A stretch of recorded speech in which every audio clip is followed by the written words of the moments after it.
সম্মানিত আশিকে রাসূল ভাইয়েরা, আল্লাহময় জগৎকে জানতে হলে, আল্লাহকে জানতে হলে অবশ্যই কোনো না কোনো আল্লাহ ওয়ালার কাছে যেতেই হয়।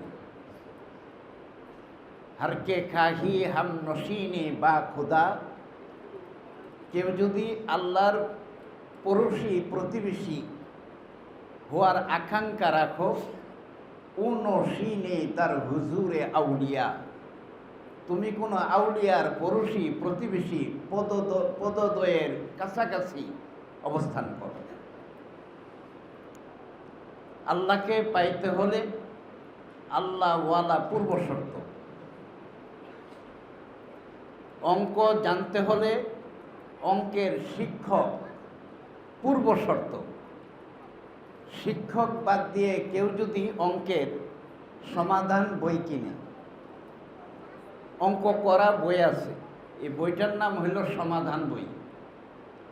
অঙ্কের সমাধান যদি কেউ ফলো করে অঙ্ক শেখার ইচ্ছা করে, এটা হলফ করে বলা যায় অবশ্যই এই ছেলে বা মেয়ে অঙ্ক শিখবে না। বরং আপনার ছেলে মেয়ের হাতে যদি সমাধান বই দেখেন, বইটা কি বাড়াইয়া দিবেন না লুকাইবেন? কাজটা কি করবেন? লুকাইতে হবে। এটা মগজ খায়া ফেলাইব, এটা ব্রেন কাজ করবে না, ব্রেনের ফাংশন হওয়ার জায়গা তৈরি হবে না। এই ছেলে বা মেয়ে মেধা শূন্য হয়ে যাবে। এখন আল্লাহ পাওয়ার জন্য, আল্লাহ পাওয়ার সমাধানের বই যার হাতে আছে, তার কাছ থেকে বইটা কি বাড়াইয়া দেওয়া না লুকাইয়া নেওয়া? আমাদের সমাজে সমস্যা হয়েছে, আল্লাহ পাওয়ার জন্য আমরা কিছু সমাধান বইয়ের আশ্রয় নিয়ে ফেলাইছি। যেমন বলা হয় কোরআন আছে, হাদিস আছে, আমলে নাজাত আছে, বেহেশতি জেওর আছে, তারপরে আরও কত দিনিয়াত আছে। এইগুলা শিখে ফেললি ইনশাল্লাহ কেল্লা ফতে হু যায়গা। এটার উদাহরণটা আমি এটাই দিলাম, সমাধান, অঙ্কের সমাধানের বই কারো হাতে যদি পায়, আর কিছু হোক আর না হোক, এই ছেলে জীবনে অঙ্ক শিখবে না।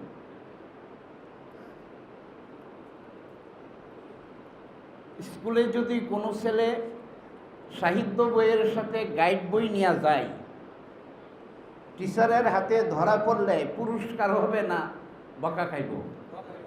অবশ্যই বকা খাবে। আপনি বাচ্চাদের, আমি ভালো স্কুলগুলোর কথা বলছি, আপনি ব্যাগটা খুঁজে দেখবেন, টেক্সট বুক বোর্ড, মেইন বই ছাড়া এর মধ্যে কোনো গাইড বই, নোট বই, সমাধান বই যদি পাওয়া যায়, ছেলের বিচার হবে।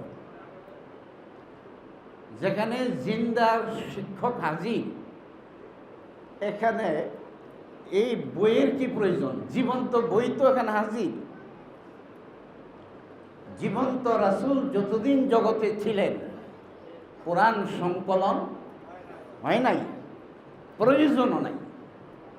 জিন্দা কোরআন হাজির, এখানে লিখিত কোরআনের প্রয়োজনটা কোন জায়গায়? রাসূল হাজির, হাদিস সংকলন হয়নি।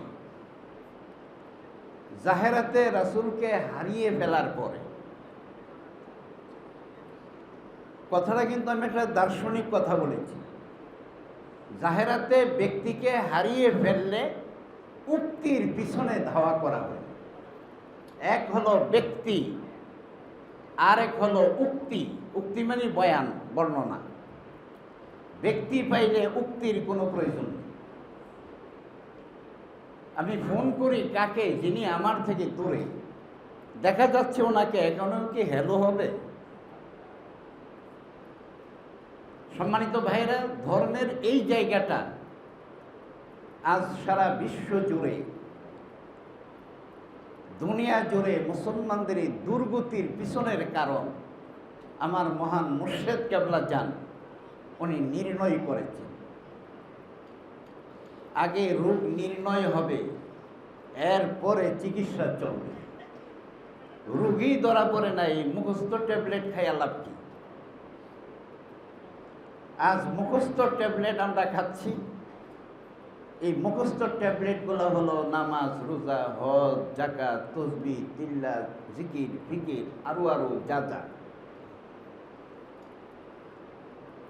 প্রেসক্রাইবের বাইরে উন্নত বিশ্বে যদি আপনি কোনো ট্যাবলেট কিনতে যান, আপনার কাছে কেউ ট্যাবলেট বেচে? আমরা এমন একটা দেশে বাস করি, চার দোকানেও ডাক্তারের অভাব নেই। ফার্মেসি যাবেন, ট্যাবলেট বলবেন, কুল্লো খালাস, ট্যাবলেট পেয়ে যাবেন। আমি আমেরিকা সফর করেছি, ফার্মেসির কাছে কিনারে বসছি, দু একটা ট্যাবলেট হয় কিনা, কারণ আমার চিকিৎসা ওখানে হয়নি, মানে হেলথ ইন্স্যুরেন্স নাই, এখন আমার তো চিকিৎসা নাই। ওখানে জানানো আছে যে নো প্রেসক্রিপশন, নো মেডিসিন। সম্মানিত ভাইয়েরা, আমরা মেডিসিনের দশাটা যা, আমরা ইমানের দশাটাও তা। শুধু এখানে বাংলাদেশে না, সারা মুসলিম জাহান জুড়ে। এই জন্য রোগ ছাড়ে না, কত রকমের রোগে ধরছে আপনারা দেখেন, রোগই ছাড়ে না। ব্যক্তিকে যদি না পাওয়া যায়, ধর্মটা শুরুই হবে না। একথা জোর দিয়ে বলা যায়। আমরা মুসলমান হয়েছি কিভাবে? মুসলমান হয়েছি ওই যে ফার্মেসিতে গেছি, ওষুধ একটা নিজের ডাক্তারি, নিজের ওষুধ নিজেই খাইয়া ফেলাইছি। অর্থাৎ আমারে কেউ কলমা পড়াই নাই, আমার কলমা আমি নিজেই পড়ে ফেলাইছি। কিন্তু বিধান হলো এই কলমা পাঠ করাইয়া দেওয়ার জন্য, কলমা ধরাইয়া দেওয়ার জন্য, এই কলমাতে রক্ষিত আল্লাহ এবং রাসূলকে হৃদয়ে সংরক্ষণ করিয়ে দেওয়ার জন্য আল্লাহ কর্তৃক প্রেরিত মহামানব বাবা আদম থেকে কিয়ামত পর্যন্ত জগতে আবির্ভূত হবে।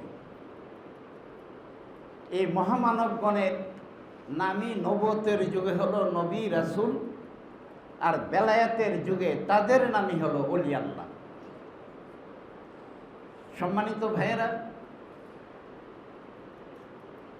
আমাদের মহান মুর্শিদ কেবলা যান, উনি এমন একজন মহামানব, ইনি মুহাম্মদ ইসলামের প্রবর্তক।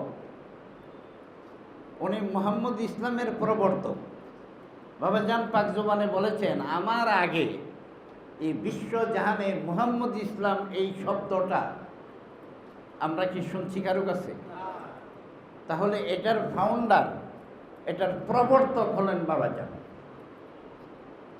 বাবাজান এই প্রবর্তক হওয়ার কারণে আর বাদ বাকি আমি, আপনি, আমরা, আরও যারা হবে তারা সবাই হবে প্রচারক। এই প্রচারক এবং প্রবর্তক পার্থক্য আছে। প্রবর্তক হলো ফাউন্ডার, আর মোবাল্লেক, মোবাল্লেক হলো ওই যে তাবলিগ বলা হয়, কোরআনেও আছে বাল্লেক, বাল্লেক লাউকানা আয়াতান, একটা আয়াতও যদি হয় তুমি মানুষের কাছে পৌঁছে দাও। আমরা পৌঁছানোর দায়িত্ব, আমরা হলাম মোবাল্লেক। আর বাবাজান হলেন সারে। সারে মানে উনি নিজে একটা শরীয়ত, উনি নিজেই বিধান। যেমন রাসূল সাল্লাল্লাহু আলাইহি ওয়াসাল্লাম, এগুলো বুঝার ব্যাপার ভাইজান। রাসূল সাল্লাল্লাহু আলাইহি ওয়াসাল্লাম নিজেই হলেন ইসলাম, উনি নিজেই হলেন ঈমান, উনি নিজেই হলেন কোরআন, উনি নিজেই হলেন হাদিস। এই জন্য রাসূলের কিছু রীতি নীতি নিয়ম কানুন উম্মতের সাথে মিল হবে না। যেমন আমরা কলমা পড়ি লা ইলাহা ইল্লাল্লাহু মুহাম্মাদুর রাসূলুল্লাহ সাল্লাল্লাহু আলাইহি ওয়াসাল্লাম। নবীজির কলমা কি ছিল? উনি কি এই কলমাই পড়তেন? ওনার কলমা আরেক ধরনের, এ খবর তো আমরা জানি না। রাসূল সাল্লাল্লাহু আলাইহি ওয়াসাল্লামের কলমা ছিল লা ইলাহা ইল্লাল্লাহু ইন্নী রাসূলুল্লাহ, আমি নিজেই রাসূল। এটা হলো ওনার কলমা। আত্তাহিয়াতুর মধ্যে সালাম দেই আমরা, আসসালামু আলাইকা আইয়ুহান নাবিয়্যু ওয়া রাহমাতুল্লাহি ওয়া বারাকাতুহু। হে আল্লাহর রাসূল, আল্লাহর নবী, আপনাকে সালাম। রাসূল এই জায়গায় গিয়ে কি নিজে নিজে সালাম দিতেন? তো ওনার আত্তাহিয়াতু কি ছিল? এই আত্তাহিয়াতুর এই কথাগুলো তো আল্লাহর মেরাজের রাতে আল্লাহ কর্তৃক যে কথাগুলো পেশ করা হয়েছে, এই সালামের এই কথাটা তো আল্লাহর। আসসালামু আলাইকা আইয়ুহান নাবিয়্যু, ওগো নবী আপনাকে সালাম। ওয়া রাহমাতুল্লাহ, এবং আল্লাহর রহমত, ওয়া বারাকাতুহু, এবং আল্লাহর বরকত। নবীজি সালামিটা বিতরণে গেলেন। উনি বললেন, আমার জন্য শান্তি, আমার জন্য রহমত বরকত, এইসব দিয়ে আমি কি করি? আসসালামু আলাইনা, আল্লাহ আপনার দেওয়াই সালামত, শান্তি, রহমত, বরকত আমি বিতরণ করে দিলাম। আসসালামু আলাইনা ওয়া আলা ইবাদিল্লাহিস সালিহিন, তোমার সৎকর্মশীল যারা বান্দারা হবে, এই সৎকর্মশীল বান্দাদেরকে আমি তোমার দেওয়া এই রহমত, বরকত, নিয়ামত আমি বিতরণ করে দিয়ে দিলাম। নবীজির সালাম এখানে ছিল আসসালামু আলা জিব্রাইল, আসসালামু আলা মিকাইল, আসসালামু আলা ইসরাফিল, আসসালামু আলা আজরাইল ও আলা ইবাদিল্লাহিস সালিহিন। উম্মতে চারটা সাদী একসঙ্গে চারজন বিবি রাখতে পারেন। রাসূলের বিবি একসঙ্গে কয়জন ছিল? চারের অধিক। তো ওনার শরীয়ত আরেক রকম। বাবার যেটা শ্বশুর বাড়ি, ছেলের এটা কি বাড়ি? নানার বাড়ি। বাবা যারে শালা ডাকে, ছেলে হেরে কি ডাকে? বাপের সাথে মিল করে এখানে যদি সুর মিলাই, পিঠের চামড়াও থাকবো না। এখন আল্লাহর সাথে রাসূলের যে সম্পর্ক আর উম্মতের সাথে, রাসূলের উম্মতের সাথে আল্লাহর যে সম্পর্ক, এটা এক নয়। অনেকেই ধরে নিয়েছে রাসূল আমাদের মতোই। ঈমান এখানেই নষ্ট হয়েছে। উনি ঈমানের তালিকায়, উনি কলমার 50% কলমা জুড়ে এখানে অবস্থান করেন। কলমাটা 100% কলমার 50% একে। আর কোনো পাবলিকের নাম আছে ওখানে? তো উনি তো ঈমানের কলমার অর্ধেক দখল করে আছে। এই পুরো কলমাটা লম্বা যতটুকু, এর 50% হলো আল্লাহর আর 50% হলো রাসূল। এই কলমাকে দাঁড়িপাল্লা স্কেল ধরা হয়েছে। এই স্কেল দিয়ে মাপ দিয়ে নামাজকে ছাড়তে হবে। এই দাঁড়িপাল্লার মাপে যদি নামাজের মিল না হয়, এই নামাজ এটা ডাস্টবিনে চলে যাবে। যাবে না, নামাজ যায় না। তো নামাজ যায় না, আমাদের দোয়া যায় না, আমাদের ফরিয়াদ যায় না। এবং বলা হয়েছে আল্লাহ হলেন নেপথ্যে, আল্লাহ আড়ালে আবডালে, আর একবারে ফ্রন্টে, মঞ্চে, গ্যালারিতে স্বয়ং রাসূল। মা আতাকুমুর রাসূল, তুমি ফলো করো রাসূলকে। রাসূলই তোমার আইডল, রাসূলই হলেন তোমার আদর্শ। তোমার অনুসরণ, তুমি তাকে অনুসরণ করবা।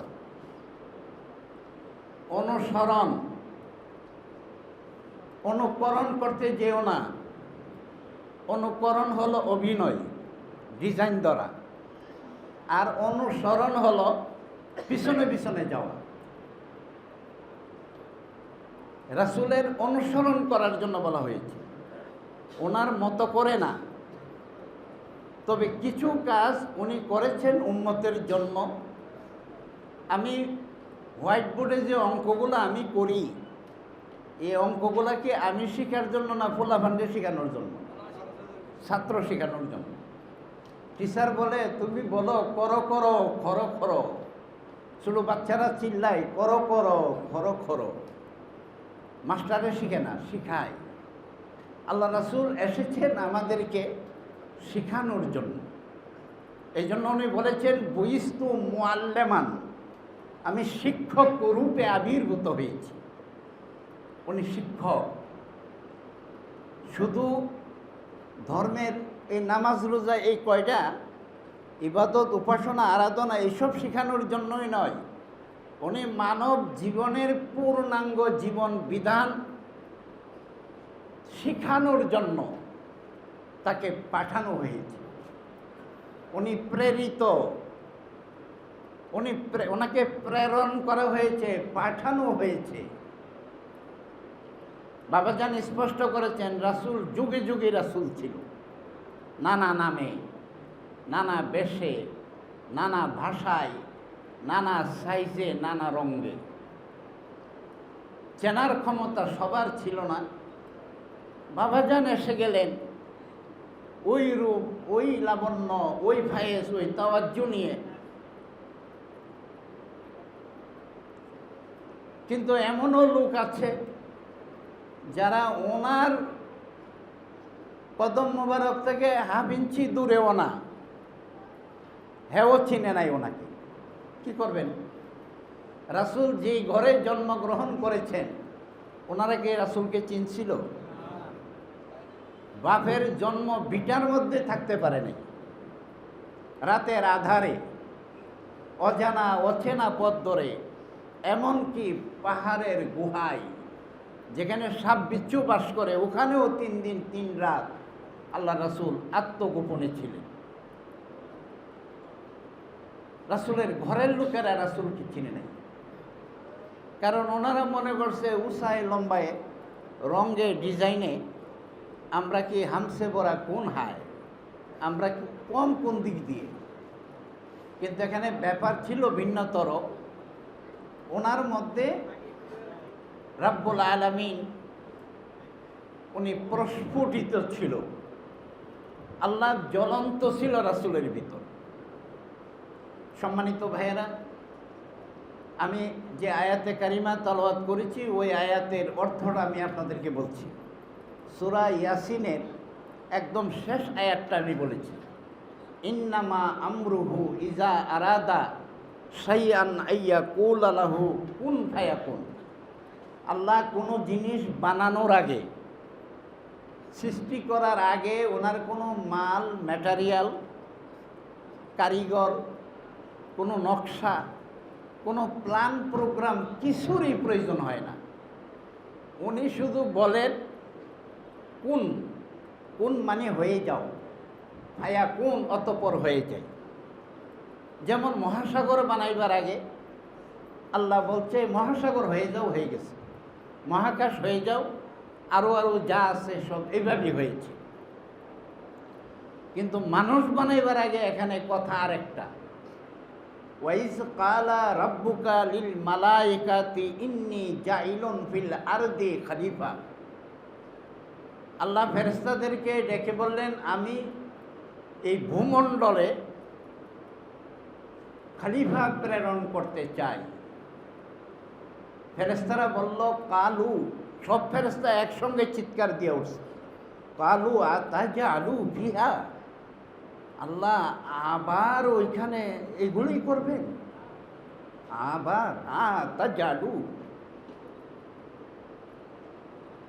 ছেলে যখন কোনো পিতার কোনো কাজের আগের উদাহরণ মনে থাকে, তুমি অমুকের 10 টাকা দেওয়ার পরে হে যে ব্যবহারটা তোমার লগে করলো, এরপরে তুমি আবার 10 টাকা দিবা। ফেরেশতারা এই কথাই বলল আতাজালু ফিহা, তুমি সেখানে আবার সেটাই করবা। মাই ইউফসিদু, যেগুলা ফাসাদ করেছিল, ওয়াসফিকু দিমা, ফাসাদ একটা আরেকটারে মারছে আর রক্ত বেয়ে বেয়ে মাটিতে পড়ছে। এই হাঙ্গামা, এই ফাসাদ, ফেতনা ফাসাদ, এই কলহ বিরহ যারা করছিল, এই হেরা এইখানে ওই জাত আবার তৈরি করবা।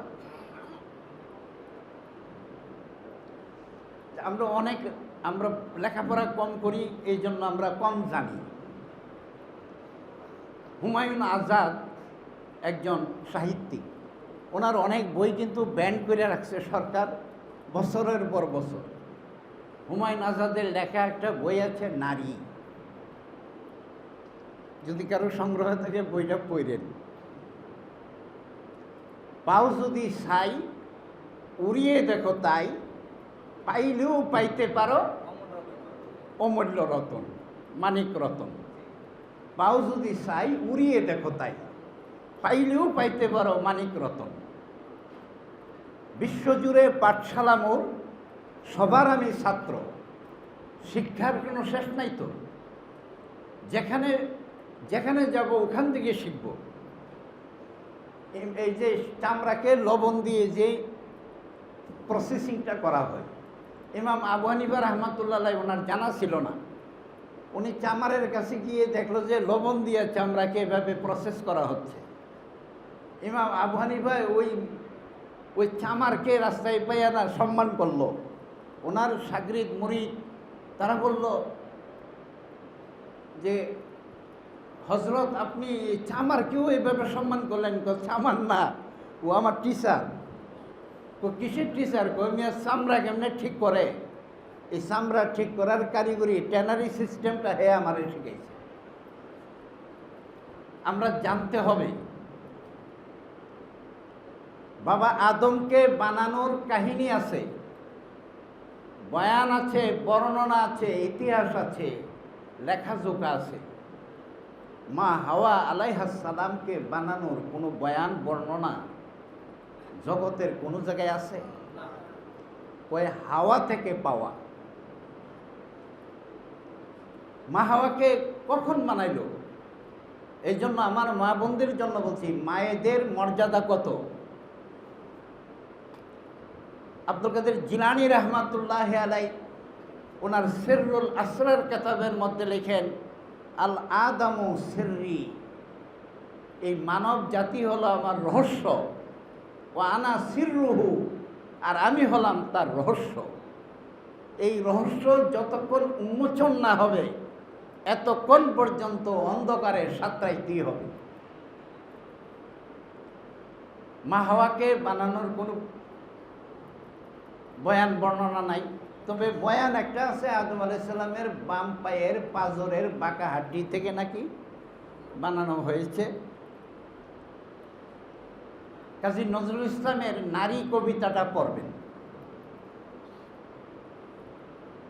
আমি অনেক বলার ইচ্ছা করে কিন্তু অনেক বলতে পারি না। আমার সাহস, আমার ইচ্ছা থাকলে, আবেগ থাকলেও আমার বিবেকে এখানে বাধা দিয়ে সব কথা বলা যায় না। নারী কবিতাটা পড়বেন। ডিমের জন্ম আগে নাকি মুরগির জন্ম আগে, ফাইসালা হবে ওখানে।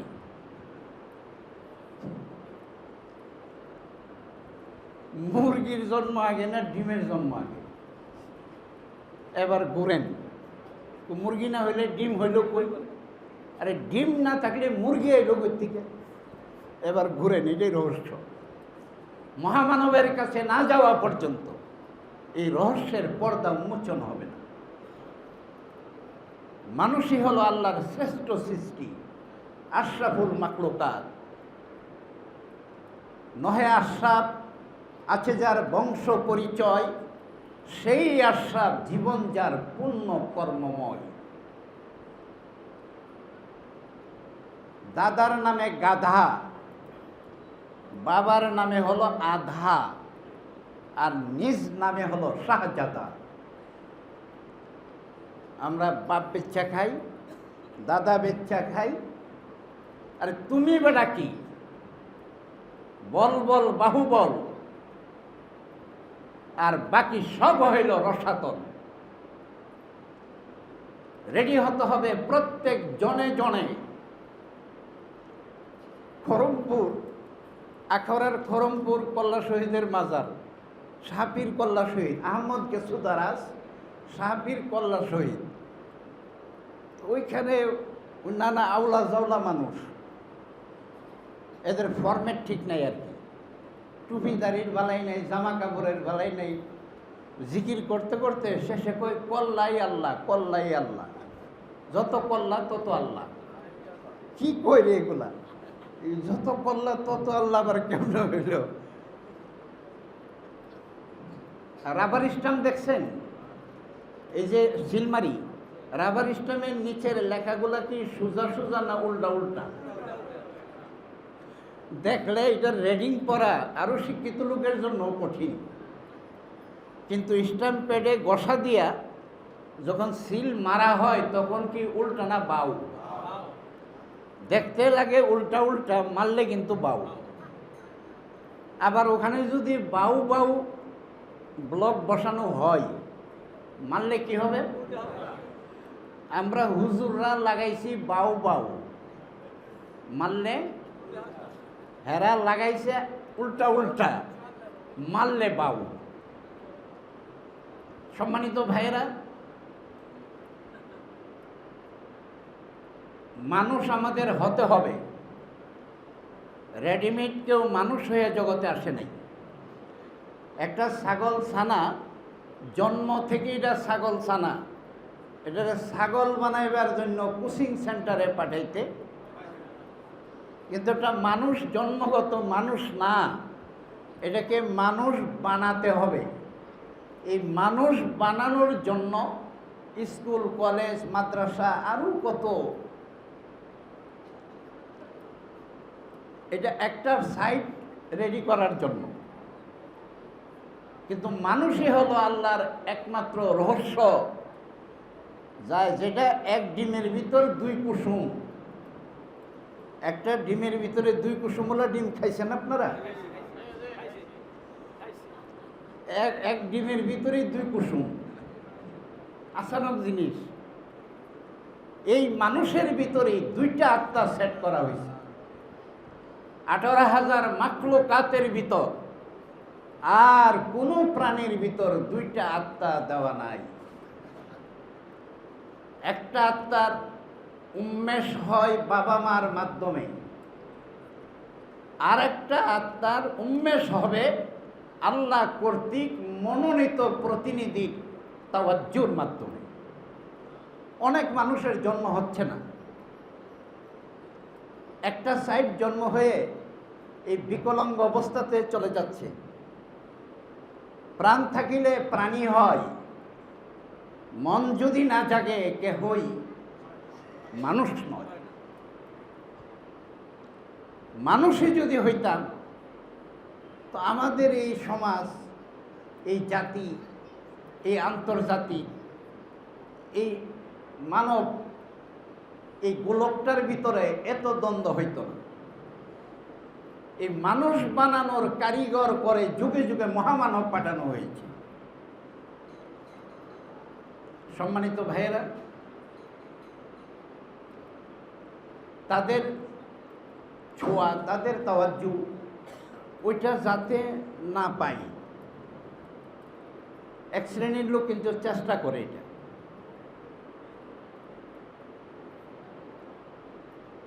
বছর কামলা, ওই আগে সারা বছরের কামলা রাখতো গ্রামগঞ্জে।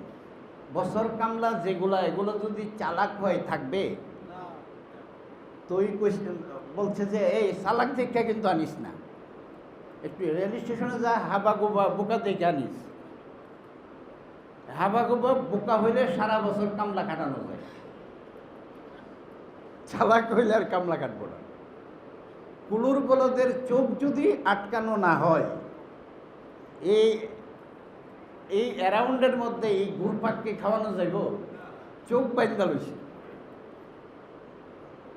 আমাদের চোখ, আমাদের মেধা মনন নষ্ট করে দিয়ে এক শ্রেণীর লোক কুলুর বলদের মতোই মুসলিম জাতিকে চক্কর খাওয়াইতেছে।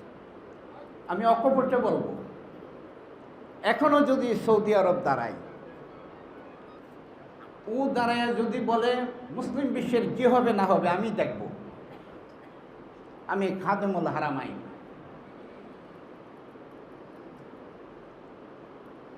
কি পরিমাণ নষ্ট হয়েছি আমরা, মুনাফেকে ভরে গেছে। মুনাফেক দুনিয়ার বুক বিলাসের জন্য রাসূলের একটা হাদিস আছে, লা তুসাব্বান্না আলাইকুমুদ দুনিয়া। একদিন সাহাবারা রাসূলের সঙ্গে বসে খুব কাঁদতেছে, ভীষণ কান্না। আল্লাহ রসুল জিজ্ঞাসা করলো, লিমা তাবকুন, আপনারা কাঁদছেন কেন? তারা বলল, ইয়া রাসূলুল্লাহ নাহনু নাসকুরুল ফিকরা, আগামীকাল যে বাচ্চাদের মুখে কি দেব এই ভাবনায় আমরা কাঁদতেছি। আল্লাহ রসুল বললেন, লা তুসাব্বান্না আলাইকুমুদ দুনিয়া, সারা দুনিয়ার নিয়ামত আপনাদের পায়ের নিচে বিছিয়ে দেওয়া হবে। ওয়াহিনা ইজিন আনতুম কাফিরুন, ওই সময় আপনারা আল্লাহ বিমুখ হয়ে যাবেন। এরা অভাবী ছিল তো, স্টেশনে তসবি বেছে নাই, জায়নামাজ বেছে নাই, সুরমা বেছে নাই। এরা বেশি দিন আগের কথা, মুরব্বীদের মনে আছে, আমিও দেখছি স্টেশনের মধ্যে সুরমা বেছে ওই দেশের লোকেরা। মুআল্লিম আসতো হাজি নেওয়ার জন্য, আইসা হাজি নিয়ে যাইতো। এই হাজিদের আই ইনকামটা দিয়ে সারা বছর খাইছে, এটারও হাকিকত আছে। রাসূল চিন্তা করলেন, সারা দুনিয়ার ধনীদেরকে আমার এই এলাকায় আনবো। আল্লাহকে বললো, ধনীরা যেন আয়ে ডাকতেন, ওয়াজ্জিন লিল হাজ্জে, হজের জন্য আজান দিয়ে দেন। ওয়াজ্জিন, আজান দিয়ে দেন। এলান হয়ে গেল। সম্মানিত ভাইরা, মহান মুর্শিদ কেবলাদেরকে পাওয়ার কারণে এই হাকিকতগুলো, আল্লাহর এই মহাজ্ঞান, এই মহাধন আজকে আপনি আমি আমরা পাচ্ছি। শুনি নাই দুই কানে এই জগৎ জুড়ে, শুনবেন না জগৎ জুড়ে। ওই লোকটা বাহিরে নাই, ওই লোকটি হলেন যুগের ইমাম শাহ দেওয়ানবাগী, আপনার আমার মহান মুর্শিদ। তবে খুব সস্তা পাইছি তো, মালে মফত দিল বেরহম, মাগনা মাগনা যা পাওয়া যায় এটার মর্যাদা আদর কম না বেশি? কম। যারা, আমরা তো কিছু দূর থেকে হাইটটা হাইটটা আইছি, যারা হাডেও নাই একবারে সামনেই ছিল, এর কাছে এর মর্যাদা আরো কম। মালে মফত, মফত যে মাল পাওয়া যায়, দিল বেরহম, দিলের মধ্যে রহম থাকে। আল্লাহ আমাদের সবাইকে এই মহান মুর্শিদের তাওয়াজ্জু ফায়েজের বরকতে, চিন্তা চেতনায়, ধ্যানে জ্ঞানে, ব্যক্তি পরিবার সমাজ এবং জাতীয় জীবনে আমাদের মেধা মনন জেগে উঠুক। আমিন ইয়া রাব্বাল আলামিন। আসসালামু আলাইকুম ওয়া রাহমাতুল্লাহ।